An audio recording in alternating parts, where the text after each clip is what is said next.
Dr. Burks, just start with, what was the athletic department like back when you first became president at Harding? Well, we had a wonderful athletic program at that point in time. I've always been so proud of athletics at Harding because of what we stand for and because of what the athletes stand for and how they represent the university. So it was a strong program then, but it has gotten stronger ever since, and I'm really proud of what's taken place. What can you tell me about the transition from NAIA to Ncaa Division Two? What was that like? That was a really tough transition because it's not one we wanted to make.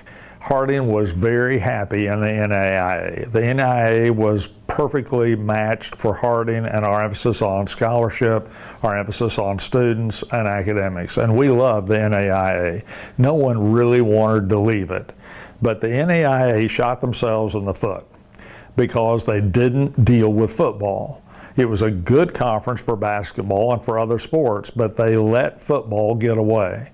And they just weren't competitive in the big scheme of things in terms of football. And so the AIC, which we were a part of, which was just a wonderful conference, was struggling with respect to the football aspect of it.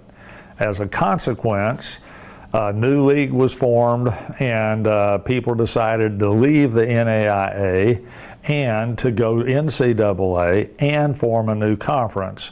And we were more or less forced out of the NAIA because we didn't have a conference affiliation.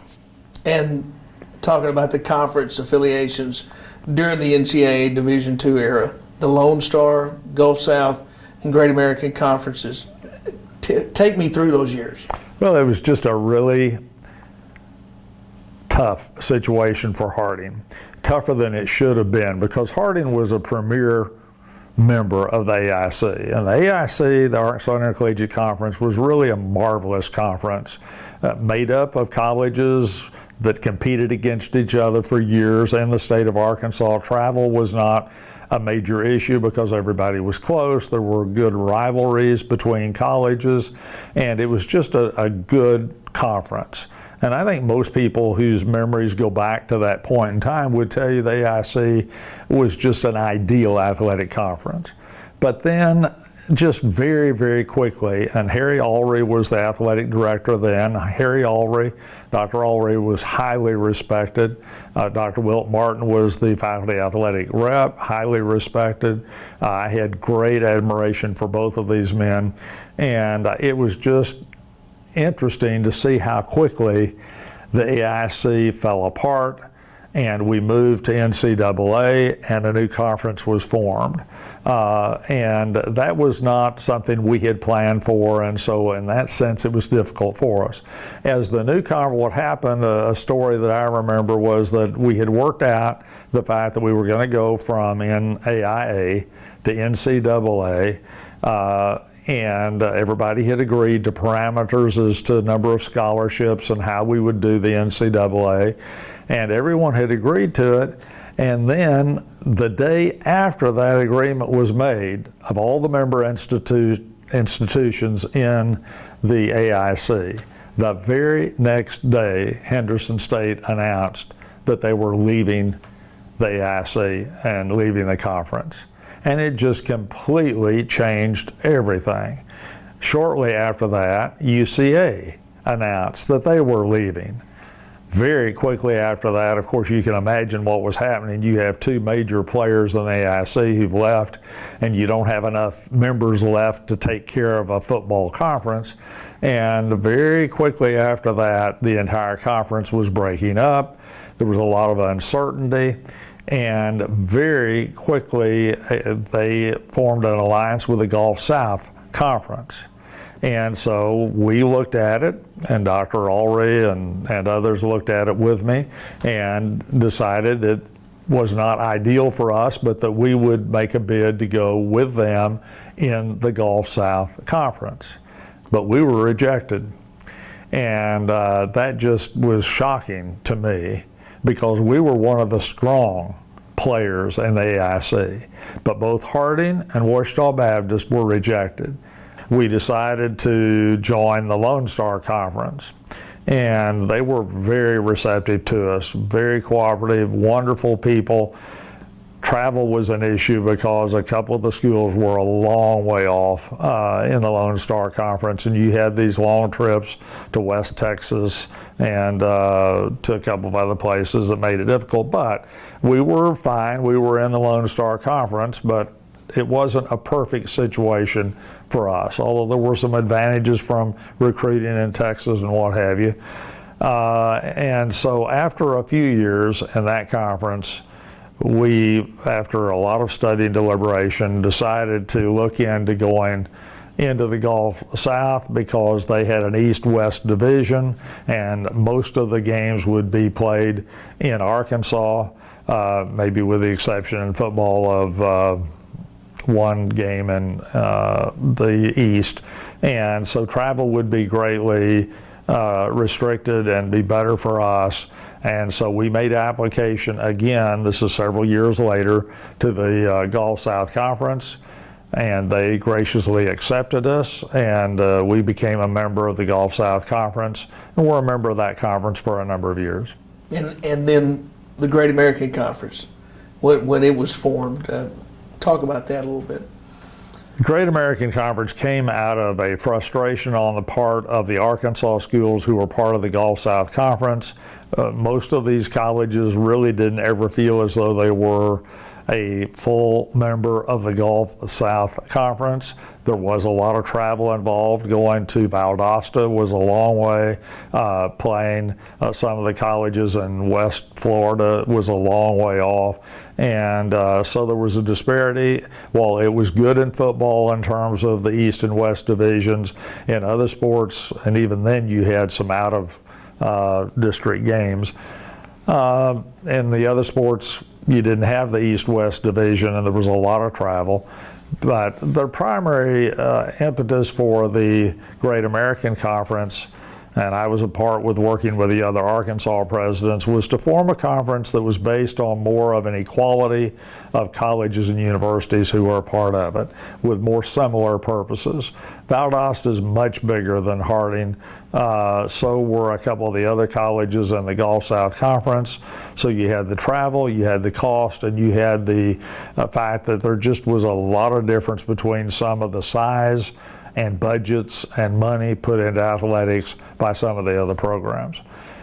There was always a feeling that, and it had been there for a long time, that there was a natural allegiance between many of the Oklahoma colleges that used to be a part of the Lone Star Conference and the Arkansas colleges who used to be a part of the Arkansas Intercollegiate Conference.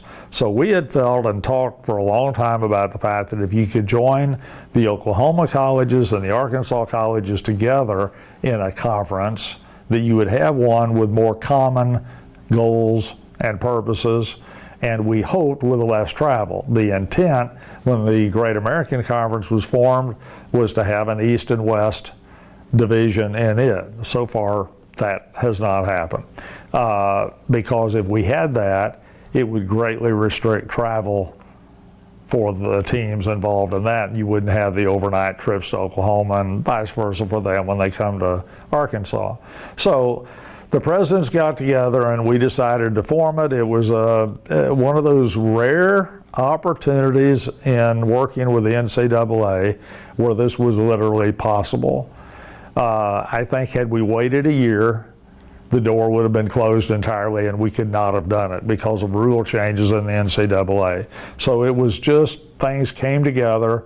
We made the decision. All the presidents were unanimous in saying we want to join together and form this new conference. And I headed up a committee to help push this along. We hired a new commissioner and we formed this new conference, which has now been in existence, I guess, 6 years, I'm not sure the number exactly, and I think it's doing really well in terms of a new conference. How proud are you of, during your tenure, the facility upgrades with our athletic department? Well, I'm just tickled to death with what has been done. If you go back through, Greg Harnden came in as the athletic director, and with his help and the help of Ronnie Huckabee and the help of Coach Morgan in basketball, and with the help of so many other people. And incidentally, when you get Coach Huck and Coach Morgan and Coach Hardin together, you need to beware, because that is a terrific trio. They'll scare you to death if you're president, because they can dream better than anybody I've ever seen. And their dream is to have the very best facilities and the best program in the country. And that means spending money and raising money. But, you know, all kidding aside, what a joy it's been to see that. The Rhodes Fieldhouse is one of the most rewarding projects I've ever been a part of, even though it was the renovation of an old airplane hangar. But everybody knows what happened in that. We moved from the Ncaa Athletic Center, and we moved to a smaller venue. We retrofitted back into an old historic building, and what we have is something that's spectacular in my judgment as far as a basketball venue. We then later added on to it, added a beautiful entry at the front of it. Then we added on a practice gym on the back of it, and it is just a marvelous facility. Under the leadership of a number of people, the football stadium was transformed into the first security stadium with a brick fence around it, and it's just looks really nice. And new facilities have been added to that. We've got the Gym City weight room, which must be one of the nicest in D2 for the football players. And but it's not just limited to basketball and football. You can go and look at the latest being women's softball. What a marvelous addition for them, and what a year they had this past year. Look at what we have in baseball, look at what we have in tennis, and just on down through all the sports. We have been really blessed with people who love Harding, who love athletics, and who've been generous in giving money to upgrade these facilities or to build new facilities. And so we're really fortunate in terms of the facilities that we enjoy today. What's been some of your favorite moments as far as that really stick out in your tenure? Oh, I always remember the first game in the Rhodes Fieldhouse after we completely redid that. We were playing Abilene Christian. Place was completely filled, and we lost the game. But I'll still remember it. It was like a 1-point loss, as I remember, but what an unbelievable atmosphere. And at that point, I knew that it was the right decision, because there was opposition to our moving from the Ncaa Athletic Center, which was a big facility, over to Rhodes. But at that point, I knew we had something special. And I remember several volleyball games in there where we've won the conference championship. I remember a number of games with Henderson State. I guess the games with Henderson State where we had a capacity crowd and we had to turn people away. We had to ticket events. Those games, and we won a number of those, although in one year I remember losing 4 times to Henderson State. But what great moments there. And then I remember in football, the championship games this past year. There's just so many events. I often talk about camaraderie at Harding. Camaraderie to me is well defined when you go to a football game or when you go to a basketball game. That's where you can really see the energy, and you can see people joining together, and you see the teamwork. The thing I feel best about with respect to Harding Athletics is that the coaches all support one another. They all join in. The student athletes come in. The football players come and support basketball. The basketball players support football, and on, whether it be baseball or whether it's softball. They're supporting everyone because we're all part of the Harding Athletic family. Family, brotherhood, fellowship is really an important part of Harding Athletics. And so I'm proud that that's such an important part of the total Harding scene. You've made a lot of road trips to a lot of athletic events away. I've been very honored to get to go with you on many of those trips. Tell me some trips that stick out at you, and they can be for a big win or just a memorable trip. Oh, I try to go to every football game and as many basketball games as I can. I love traveling to these competitions. I remember going to the bowl game in football when it was so cold, and this would have been in Texarkana, and I guess you would have been there. I was there. I Billy, remember. do you remember that? It was so cold, and yet the spirit was so wonderful in that game. And Harding prevailed in winning that. That's one that stands out. I remember the game at Sioux Falls.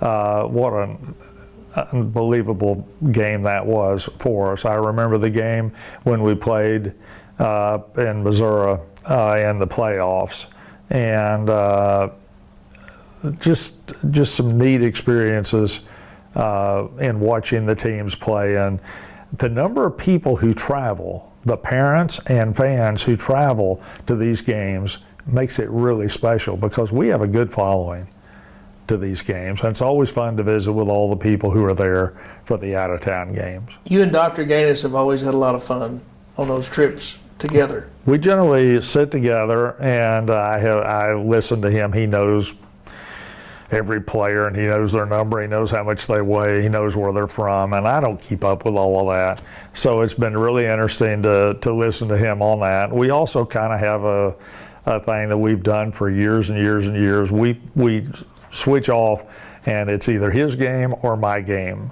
and then we kind of keep track of who's ahead as to whether we won or lost. Fortunately, in the last few years, it's been pretty easy because when you're winning most of the games, we both come out winners, and so we've enjoyed that. But it's wonderful to go to games with him. Talk about the tradition of the prayer on the football field with the fans after the game, with the alumni, with the players. It's just a tremendous tradition to me. Oh, it really is. It speaks to the mission of Harding University. It speaks to who we are and what we're about. And I just think it's really special that we do that. I've been privileged on a few occasions. Coach Huck and others have asked me to lead the prayer in the huddle afterwards, and that's been just a really special opportunity for me. I think it just speaks to who we are when we do that. There are so many special traditions. I love in basketball. For years, I would be a part of the rowdies over on the side and jump up and down with them part of the game, and sometimes have my face painted by the students. And to me, those are really special memories of times that were really, really good. I remember those times in the field house as well when you would go over there. It would be one of my favorite times, I think, of the season. How did that start? Well, it started with the students. It didn't have anything to do with me. I would never have volunteered to do that. But when students ask you to do something, I generally try to say yes if I possibly can. I will admit that there were a couple of yells on occasion that I wasn't real sure about whenever they put the newspaper over their face. And look, I know every school in the world practically does that, but I always felt a little at ease during that time. But for the most part, loved everything they were doing. The students were so enthusiastic.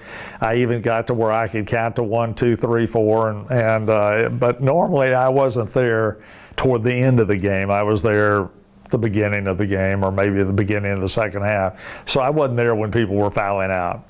But I love the enthusiasm and the student leaders who made that such a memorable thing. 2012, you were inducted into the Harding Athletics Hall of Fame. When you got the call and you found out about that, what did that mean to you, and what does it still mean to you to this day?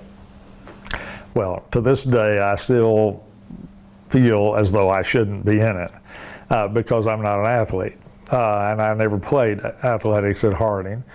But I was very honored to be asked to be a part of it because of my administrative role. I do feel that athletics is a really vitally important part of a university. It's a vitally important part of Harding University, and I wanted to do everything I could do while I was president to support athletics.